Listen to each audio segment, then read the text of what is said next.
those that don't know the history of this fight, I fought Cisco Rivera at the UFC. He was a rising contender, and I was one of the top guys in the world at the time. It was a big opportunity for him, and a fight that I wasn't especially excited for at the time.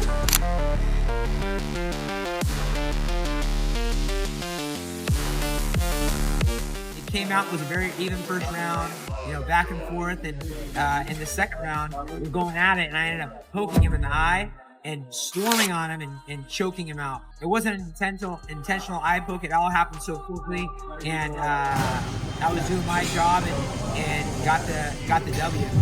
That's always set, not in the right place for him. He's mentioned it in interviews. Buddy's mentioned it. Heard it over and over again. In the interview with Joe Rogan asked about it, and the truth is, I've been in a lot of scenarios where things don't go my way in fights, and was not my intention to poke him, but it was my intention to finish him. So I feel like this is going to give him a little opportunity for some closure, cover up some what ifs of what could have, should have, would have happened, and I'm not looking to let him get the W. I'm here for a challenge, here to win.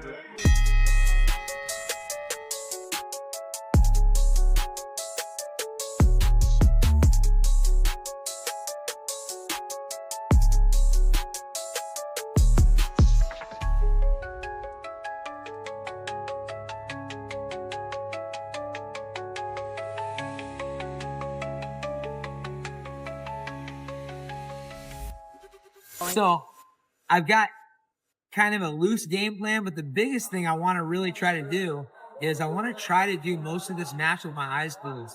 And it's combat jiu-jitsu, so it puts another twist on things. I can get clocked, I can get rocked. This guy hits hard, so I'm going to do my best, keep my eyes closed once we're on the ground. Once we're rolling jits, I'm going to give myself a little handicap. And hopefully I'll prove a point. Hopefully I don't get myself hurt.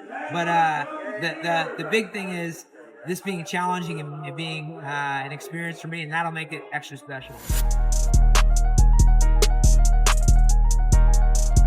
Man, the event was awesome. Sold out crowd. We had a stacked card of MMA fights, and I would say the highlight of the night was just seeing the electricity of the room. It was fun to have my kids there and a bunch of old friends and family.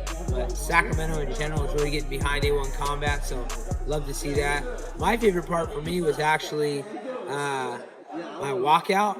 Walking out was just kind of fun, just a throwback. They did a nice little countdown, and here in California Love, and getting a little relive of some of that old school hometown love. In my match, I was going against a guy that I know very well, so I just want to get things going. At one point, I was in on a shot. I tried some little takedowns, and then just decided to jump down and start the combat jiu-jitsu going.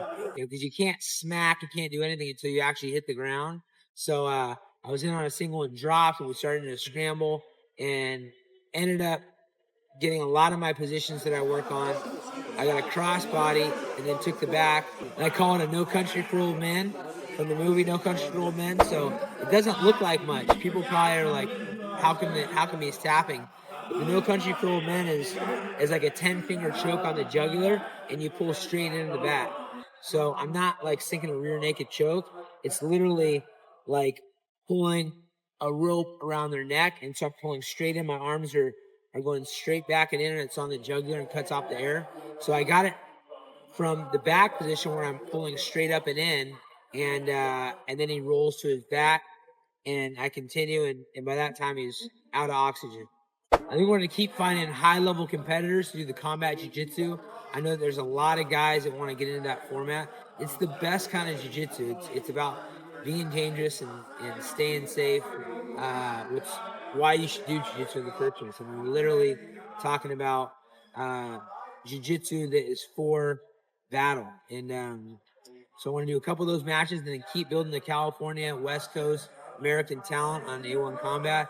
The stars are aligning for us to be a theater for the UFC in a big way, and find the next stars of our sport.